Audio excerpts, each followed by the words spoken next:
Estamos aqui no Espaço da Comunicação, hoje recebendo a nossa convidada Gabriela Goulart Moura, que é oficial de programa dos adolescentes do Unicef Brasil. E a Gabi está aqui, a convite do Centro de Referência Esportiva, para falar um pouquinho sobre a internet segura e o direito ao esporte. Vamos começar com internet segura no primeiro bloco e depois a gente passa para o direito ao esporte. Temos aqui nossos entrevistadores, né, que é a Amanda, Pedro e o Denner, que estarão sabatinando então aqui a nossa convidada Gabi Moura. Então, primeiro eu vou passar um caso aqui de cyberbullying.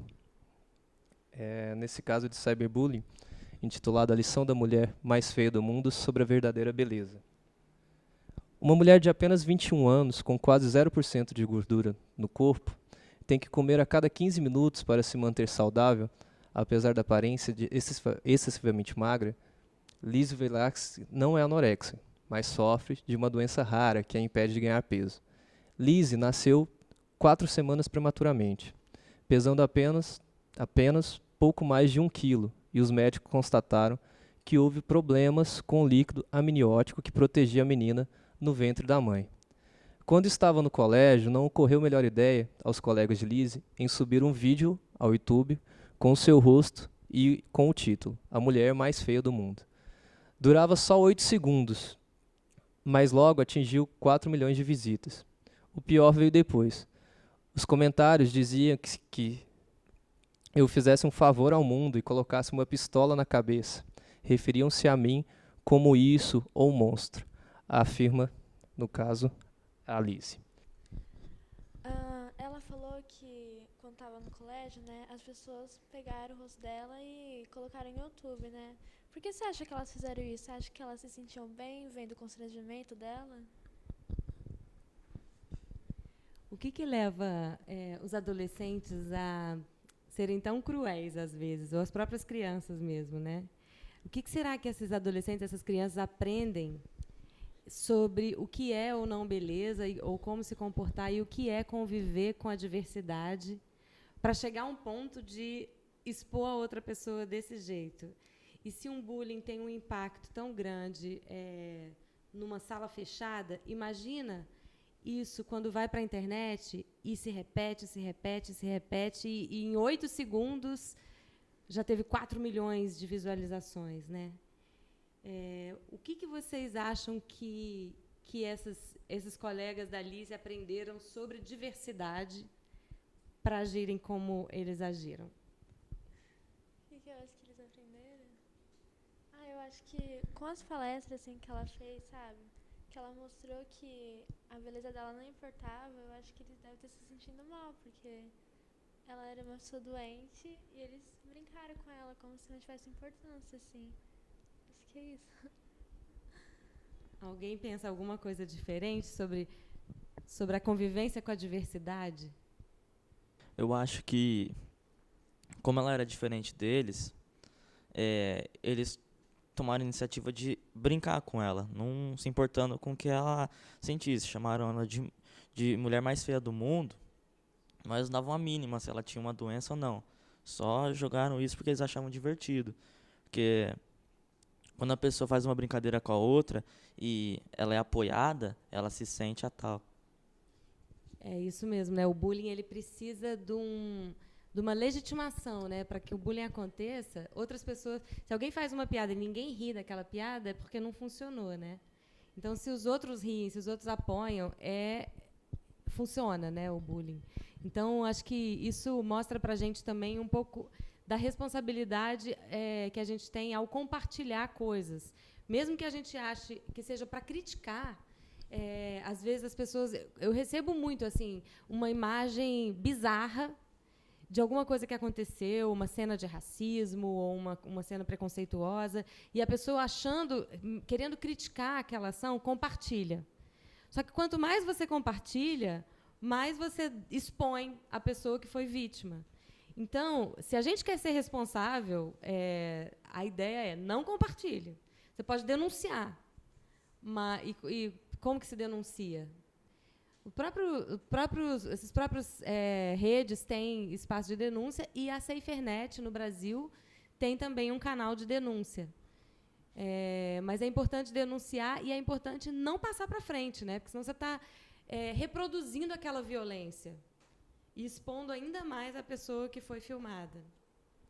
E, na adolescência, uma das características da adolescência é esse comportamento em grupo, né? É a capacidade de interação. As pessoas se sentem mais fortes quando elas estão em grupo. É como se a força do indivíduo e a força do grupo não se dividisse, né? Você se sente mais poderoso quando você está envolvido num grupo de pessoas com quem você tem afinidade. Pode ser uma banda, pode ser um grupo de teatro, pode ser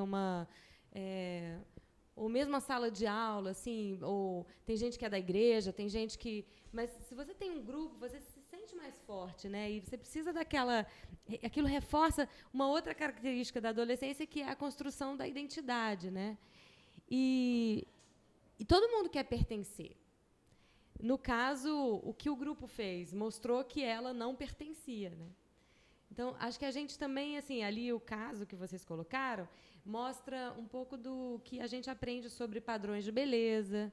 Quando você assiste televisão, ou lê uma revista, ou quando você vê propagandas, né, a publicidade, trabalha com um padrão de beleza. Quem é que pertence a esse padrão de beleza? Será que vocês se enxergam assim na publicidade, por exemplo? Vocês acham que tipo de feições ou de características físicas são consideradas belas, bonitas?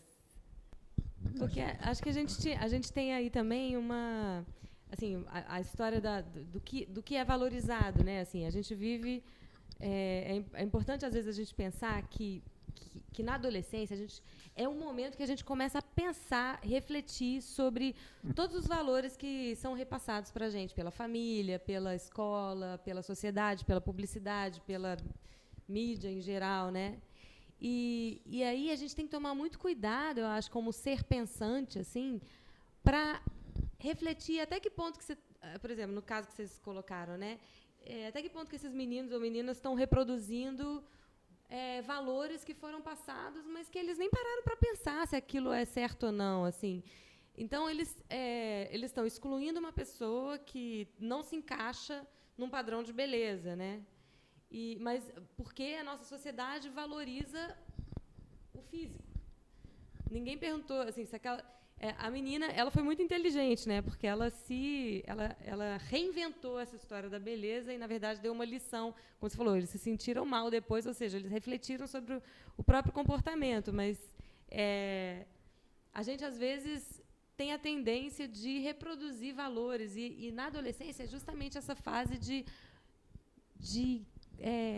resistir e parar para pensar. Falando, não, mas será que tudo isso que eu estou reproduzindo, que eu valorizo, o que é importante para mim, fui eu mesmo que achei isso, ou foram coisas passadas pela minha família só, ou são coisas... Assim, de onde vêm os valores, né? A questão da beleza ser um valor importante, será que a gente tem... a gente aprendeu isso onde, né? O caso dela, né? Ela, para inverter essa situação, ela fez palestras. Mas uma pessoa que não vai ter coragem de fazer palestras, essas coisas, que nem uma adolescente normal que passa por isso, o que ela poderia fazer para inverter essa situação? Uau! Então, uma das coisas, eu acho que ajuda a gente a refletir sobre os nossos valores é a arte. Então, você que gosta de música, né? Assim, os caras, por exemplo, do heavy metal que você gosta, são bonitos? São tão dentro desse padrão de beleza? Não, a maioria não. Não, a maioria não. Acho que quase todo mundo. Não é tanto, não. Eles não seriam modelos internacionais. Não, é porque... Mas eles têm uma atitude. Eles têm um visual deles. Então, o rock é uma das maneiras, né, de se colocar no mundo, de se expressar, de expressar suas ideias de uma forma, com muita atitude. E aí você tem que trabalhar isso, por exemplo, né, de ir para o palco, ou mesmo ouvir, se identificar com aquelas músicas. A arte, ela é uma das maneiras de se conectar e de se expressar, que não tem nada a ver com o aspecto físico, né? Ou, se tem, reinventa, né? Você inventa uma nova maneira de ser bonito, assim. Você que curte o anime, né? Cara, você veio com a sua lente vermelha e, assim, é uma forma de expressar o que você gosta. Tem uma atitude aí. É uma forma de se empoderar e de lembrar quem você é, assumir a sua identidade, construir essa identidade e refletir sobre seus valores. Outra forma é a literatura, por exemplo, né? As pessoas entram em contato com textos que, nossa, não sou só eu que sinto isso. Outras pessoas já sentiram essa angústia, que faz parte da vida. E aí tem gente que gosta de escrever, e é assim que se expressa e que reinventa os seus valores, né? Então, existem várias maneiras de se colocar de uma forma positiva, assim, e de se conectar consigo mesma. Ela fez palestras, você ouve rock, ele curte anime, desenha, né? E é importante a gente pensar que a expressão, ela é um direito. E ser adolescente também é um direito. E se desenvolver na adolescência. Agora, a adolescência hoje, ela é muito mal vista, né? Até hoje a gente escuta muito preconceito em relação aos adolescentes. Tem gente que diz que são os aborrecentes. Tem gente que diz que é uma idade que você tem que ir para uma gaveta e só sair de lá quando tem mais de 20 anos, porque você não tem... Porque é uma fase da vida que as pessoas estão muito contestadoras, assim, e nem todo mundo está preparado para lidar com isso. Isso gera algumas crises, porque você chega com uma ideia nova, a pessoa não aceita mais tudo caladinha, né? Mas, ao mesmo tempo, é uma fase de muita oportunidade. E a gente, é importante na escola, em casa, em espaços como esse, né, de oficinas, por exemplo, dar espaço para essa expressão acontecer. Respondi? Não. Como prevenir o cyberbullying? E qual a punição adequada para uma pessoa que cometer o cyberbullying? Bom, o cyberbullying assim, que são essas ofensas, humilhações que acontecem nas redes, né? Ele é um comportamento de grupo. Então, como vocês citaram aí o exemplo, para ele acontecer, o grupo tem que legitimar aquela violência. Então, a primeira coisa é pensar, entender isso como violência. A zoeira tem limite, né? A zoeira tem fim, assim, porque as consequências do bullying que acontece online offline também, né? A vida hoje é muito fluida, assim, online, offline. O que acontece, as suas amizades online são também offline, ou assim, não existe mais essa fronteira, assim. Então, é importante entender isso, né? E aí, o que ela pode ser considerada crime justamente porque cyberbullying, se você for lá na Constituição, não existe esse tipo de crime. Se você for no Código Penal, esse crime não está configurado. Mas injúria e difamação são crimes. Então, por isso, o cyberbullying pode se configurar como crime. É importante não repassar, não alimentar, não botar lenha na fogueira, denunciar e registrar. Assim, fazer o print, registrar a data, o horário, tudo isso vai ser importante para as consequências, porque às vezes a pessoa acha, eu estou atrás de um computador ou de um telefone aqui, ninguém está me vendo, posso fazer o que eu quiser. Não, tudo pode ser rastreado hoje, né? Existem os cyberagentes, tem pessoas especialistas nisso, na Polícia Civil, por exemplo, na Polícia Federal. Então, é possível rastrear e chegar até a pessoa que cometeu e aí, assim, se for adulto, pode se configurar como um crime, se for adolescente, pode se configurar como um ato infracional.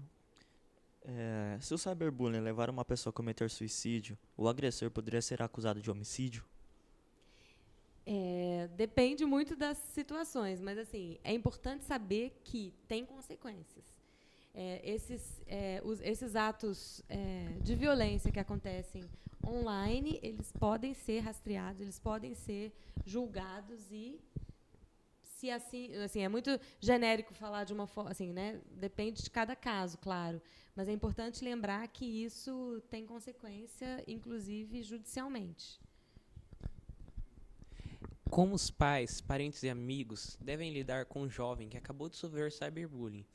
E que preocupações devemos ter para que ele não seja mais um de muitos que não aguentam a pressão psicológica e acabam se suicidando?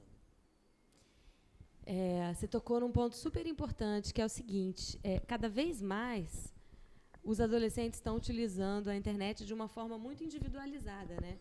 Então, usando no telefone, celular. Qual é a forma que vocês mais usam a internet? Celular? Celular. Também? Computador ainda? Porque quando você está ali na sua vida online, né, utilizando a internet, quase ninguém quem são os adultos de referência para você? Seus pais, seus professores? Eles não sabem o que você está fazendo, né? E aí, o que acontece também é o seguinte: muitas vezes, os adolescentes têm mais habilidade com o uso da internet do que os adultos, do que os professores. Tanto que, às vezes, é difícil, né? A mãe pede ajuda para o adolescente, às vezes, ou o pai. Assim, e os professores não falam muito disso, mas é importante a gente deixar muito claro que a habilidade para lidar com aquelas situações. Então, é importante que haja diálogo. Mas eu pergunto, vocês conversam sobre o que acontece na internet com adultos?